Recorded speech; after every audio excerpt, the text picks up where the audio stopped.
حضرت انس بن مالک کہتے ہیں میں حضور کے پاس بیٹھا تھا، حضرت عبداللہ ابن عمر بھی بیٹھے تھے،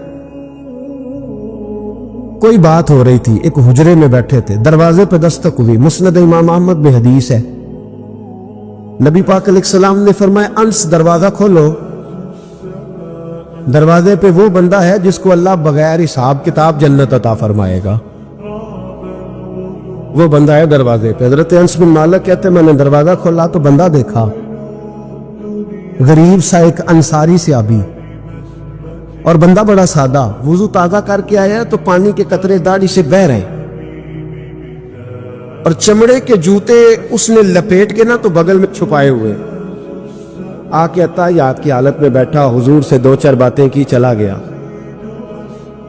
ہم اس کا رنگ دیکھتے رہے اور مصطفیٰ کا کرم دیکھتے رہے۔ اس کو حضور نے جنتی کہا ہے؟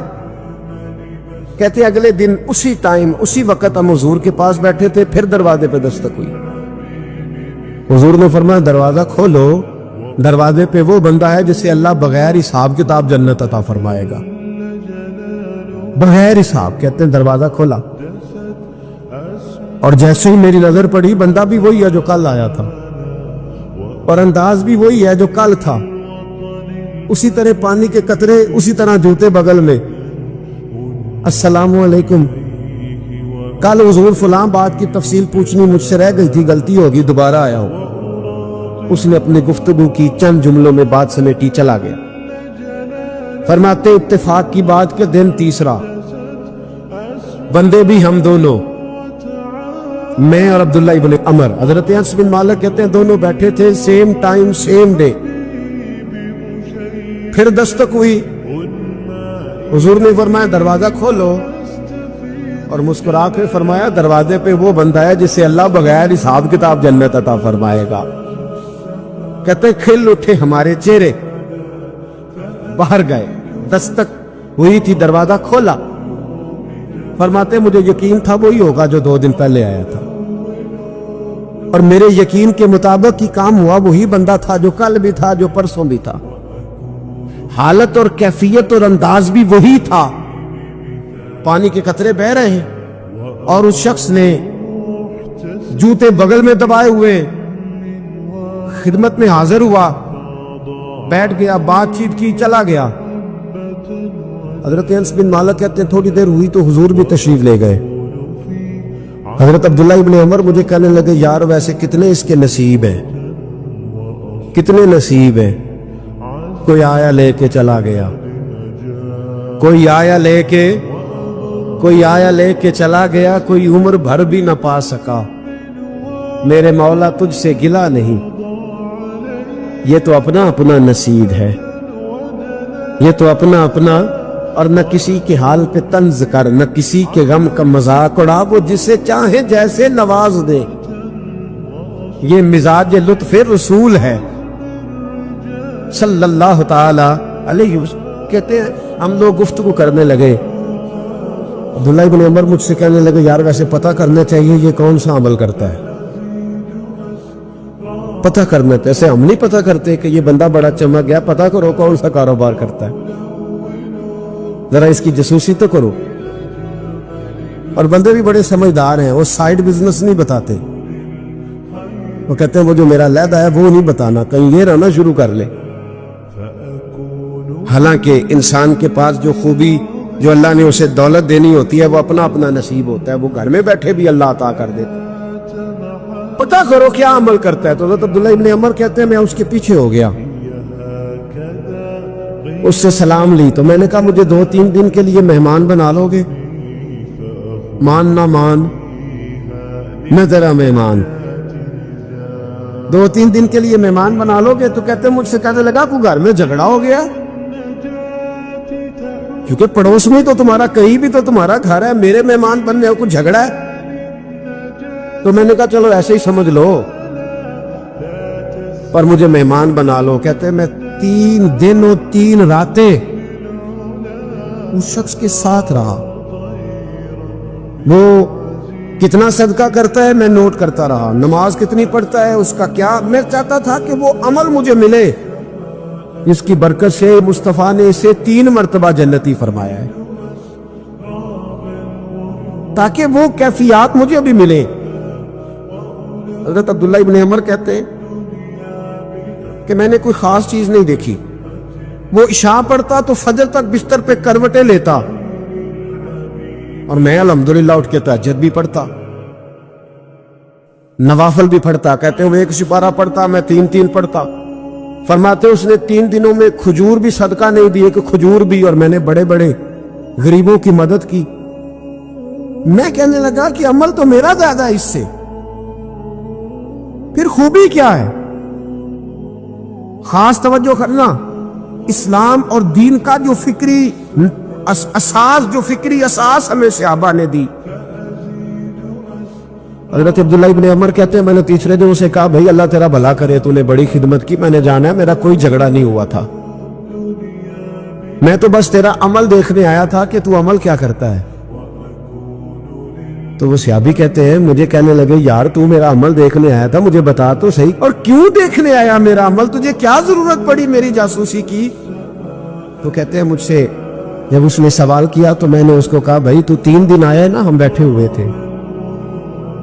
کہا ہاں میں آتا رہا ہوں۔ کہا 3 دن نبی پاک نے فرمایا اللہ تجھے بغیر حساب کتاب جنت عطا فرمائے گا۔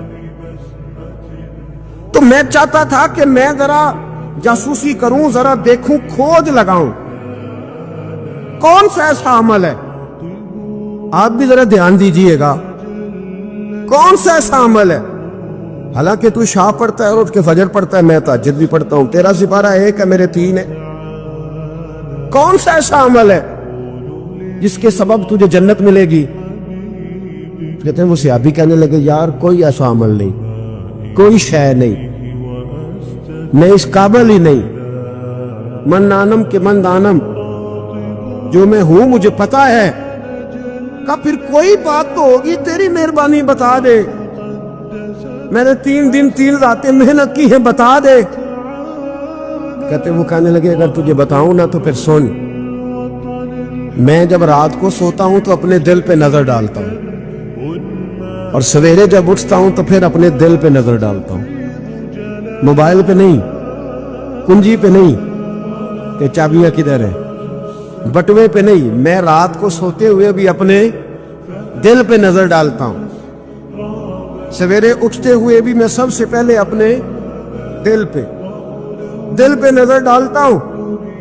فرماتے ہیں الحمدللہ میرے دل میں کسی کا حسد نہیں ہے، کسی کے بارے میں کوئی کینہ نہیں، کوئی کسی کے بارے میں میل نہیں، میں اللہ کے ہر بندے کے بارے میں سوچ، نظریہ، فکر اچھی رکھتا ہوں۔ اور فرمایا میں تیرے بارے میں بھی عبداللہ یہی سوچتا ہوں کہ تو مجھ سے زیادہ نیک ہے۔ الحمدللہ اس وقت بھی میرا ذہن یہ ہے کہ انس بن مالک مجھ سے زیادہ پرہیزگار ہے، اس وقت بھی میری سوچ یہ ہے کہ محبوب کے سب صحابہ میں سب سے کمزور میں ہی ہوں۔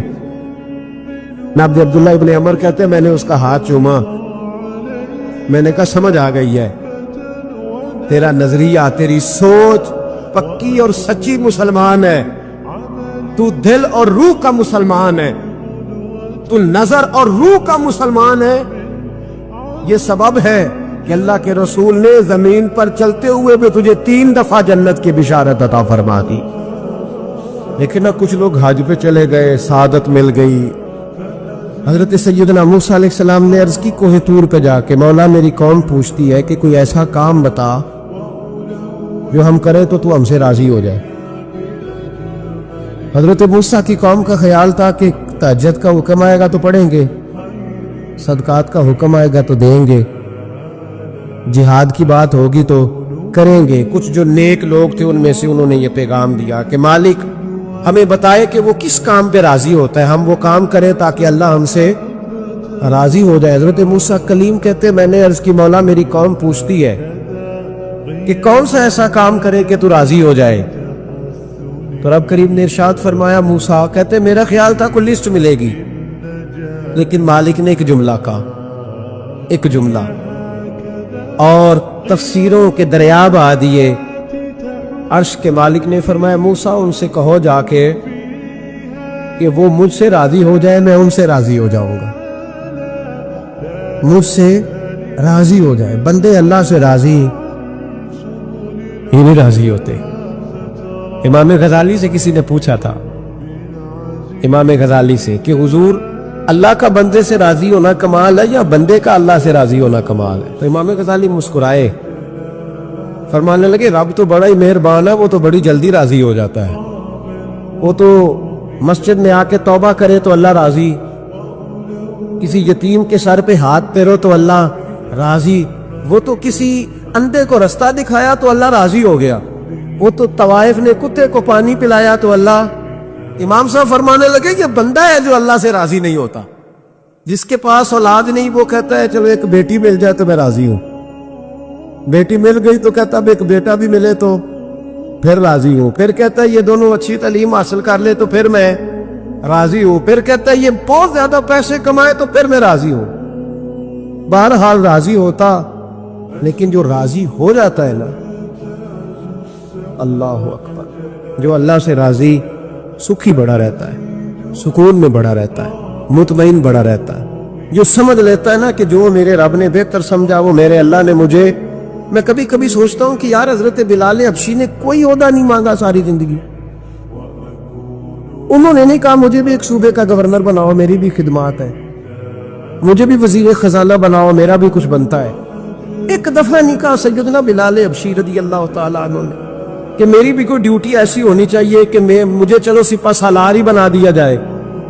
ساری زندگی مسجد میں جھاڑو دیا تو اسی پہ راضی رہے، ساری زندگی محبوب کے مہمانوں کا لنگر پکایا تو اسی پہ راضی رہے، ساری زندگی میرے محبوب علیہ السلام کے بچوں کی نوکری کی تو اسی پہ راضی رہے، راضی بالرضا رہے۔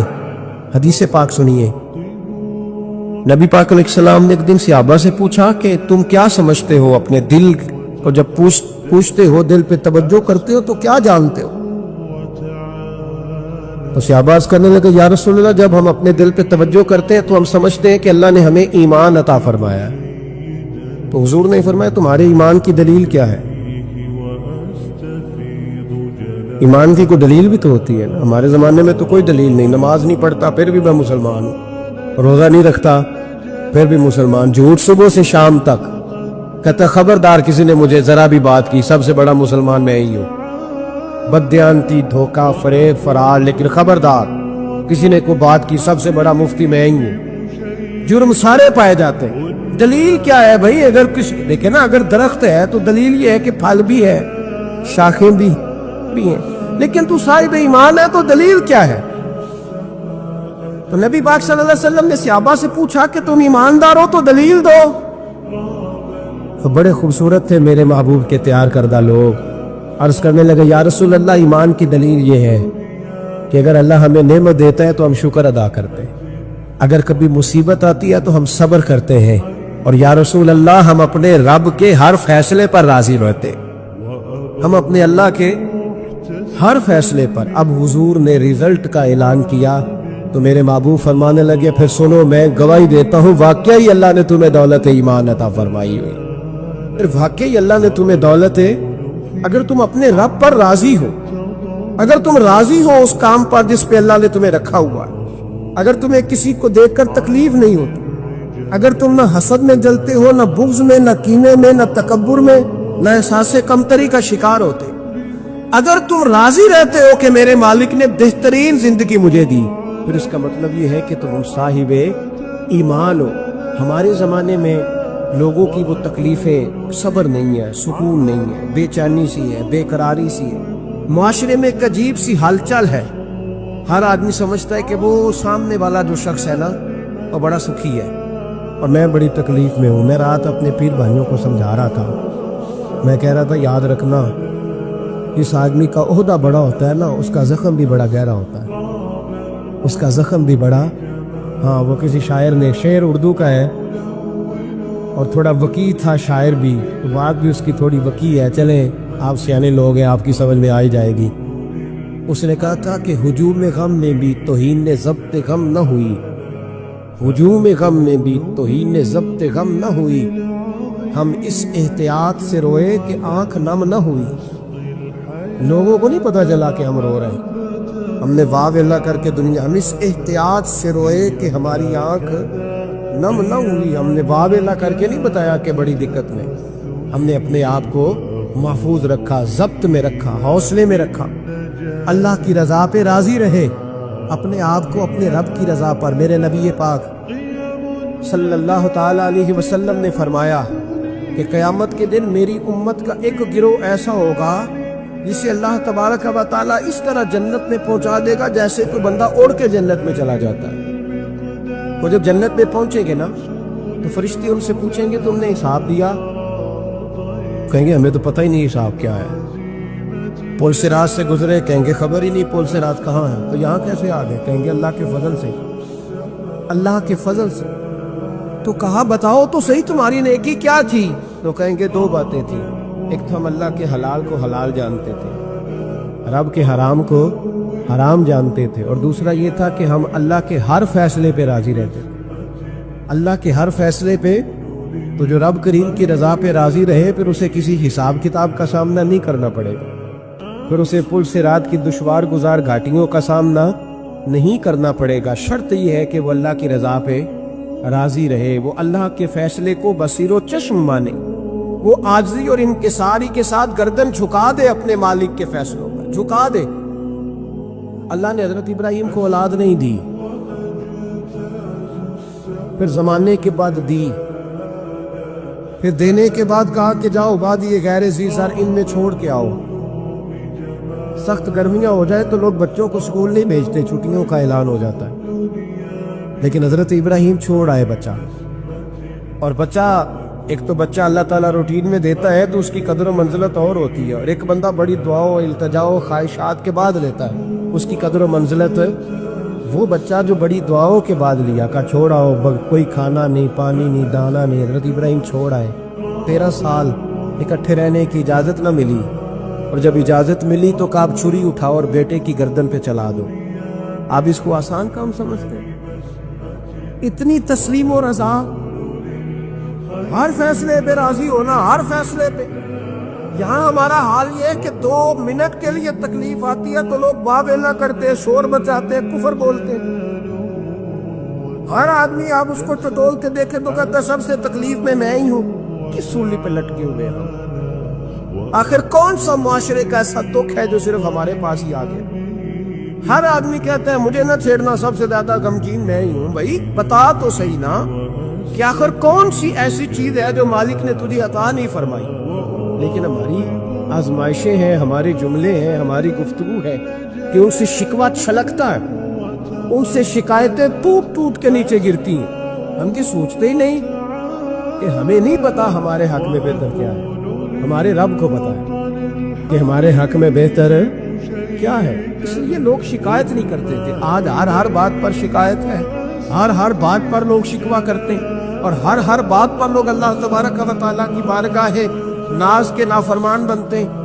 اور پھر سوال کیا، یا اللہ تو راضی ہو جا، یا اللہ تو۔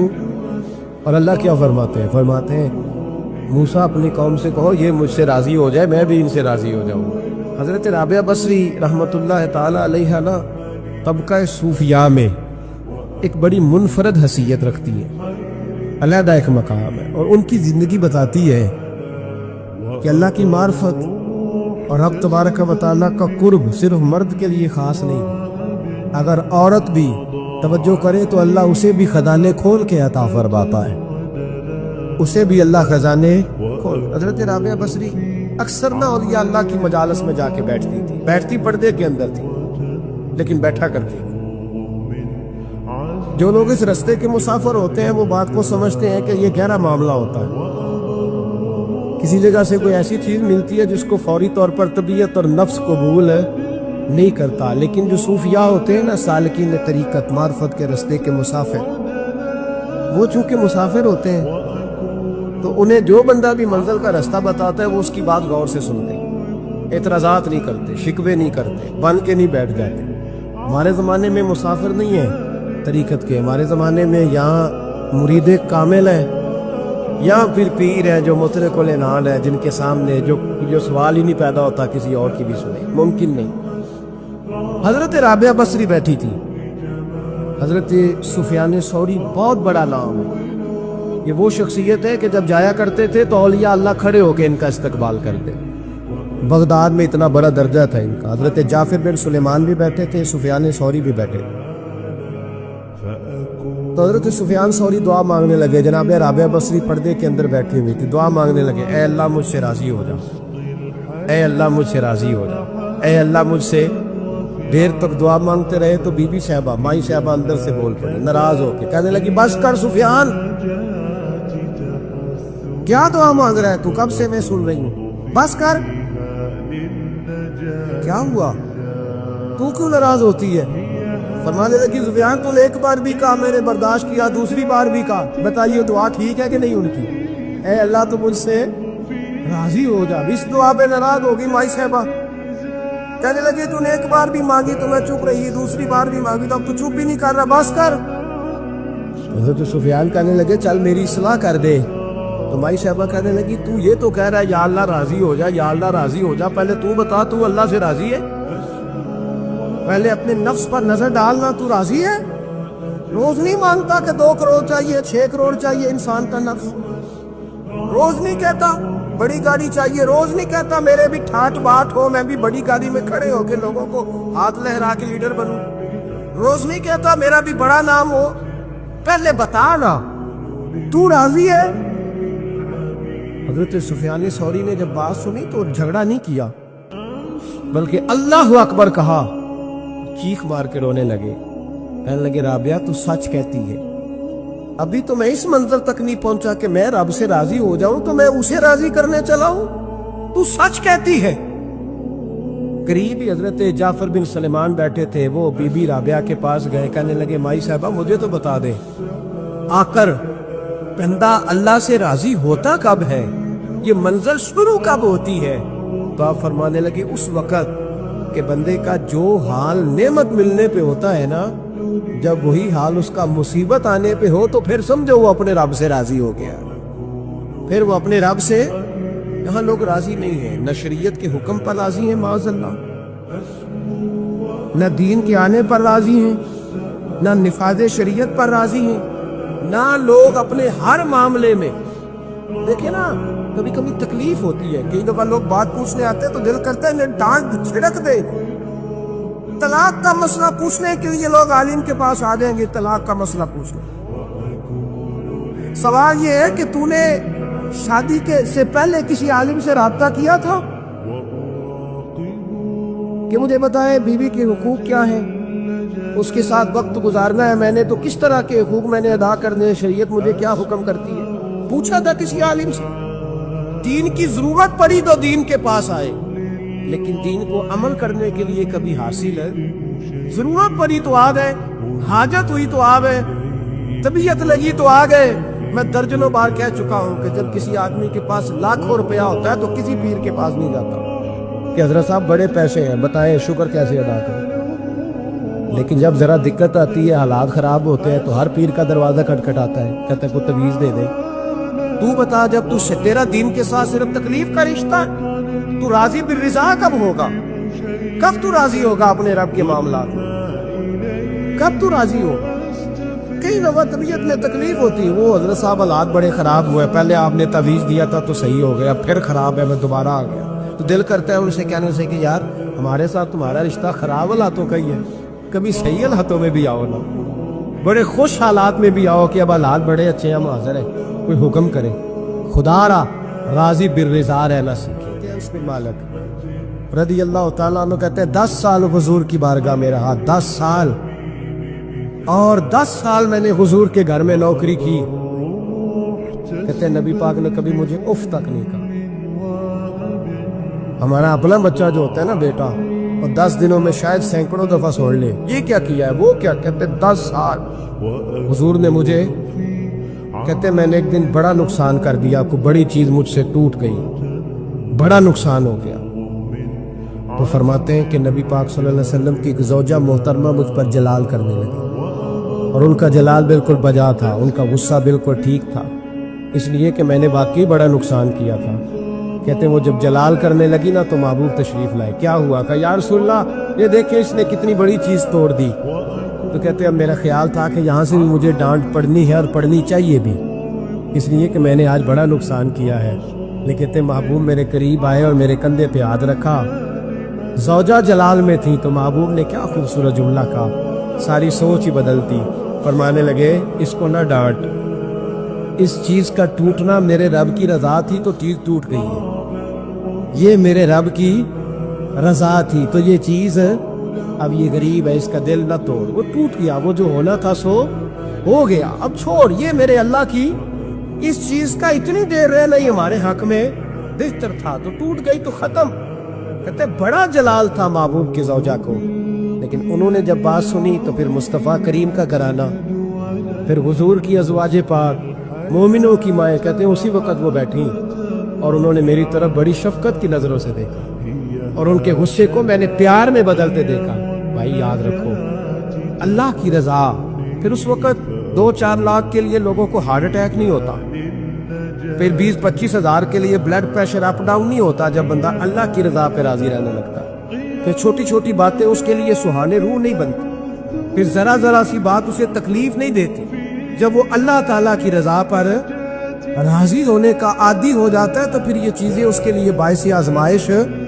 بنی اسرائیل میں ایک شخص تھا، امام غزالی رحمۃ اللہ علیہ فرماتے اس کا دل چاہا کہ پتہ تو کروں جنت میں میرا پڑوسی کون ہوگا۔ اس کو خواب میں بتایا گیا کہ فلاں بن فلاں تیرا جنت میں پڑوسی ہے۔ اب یہ بڑا عابد تھا، زاہد تھا، عبادت گزار تھا، پرہیزگار، بڑا نیک تھا، بڑا پرہیزگار۔ یہ سفر کر کے اس کے پاس گیا، اس کو جا کے کہنے لگا میں تیرا مہمان نہ بن جاؤ، 2-3 دن کا بن جاؤ۔ کہتے میں 3 دن اس کے ساتھ رہا، میں اس سے زیادہ نوافل پڑھتا تھا، زیادہ صدقات و خیرات کرتا تھا، زیادہ عبادات کرتا تھا، وہ تو میرے مقابلے میں کچھ بھی نہیں۔ 3 دن کے بعد میں آنے لگا تو میں نے اس کو کہا یار میں ایک مقصد کے لیے آیا تھا تیرے پاس۔ اس نے کہا بتائیے۔ میں نے کہا کہ میرا آنے کا مقصد یہ تھا کہ میں دیکھوں تو کون سی ایسی عبادت کرتا ہے کہ جنت میں تو میرا پڑوسی بنے گا، لیکن تیری عبادات ریاضت میں تکبر نہیں کرتا ہے، لیکن میں نے کوئی خاص چیز دیکھی نہیں، کوئی خاص بات ہے تو مجھے بتا دے۔ تو بندہ کہنے لگا کوئی خاص بات نہیں، ہاں ایک چھوٹی سی عادت ہے میرے اندر، چھوٹی سی عادت۔ بڑے لوگ کبھی بھی اپنی باتوں کو بڑا نہیں سمجھتے، کہ ایک چھوٹی سی عادت ہے۔ کہا وہ کون سی؟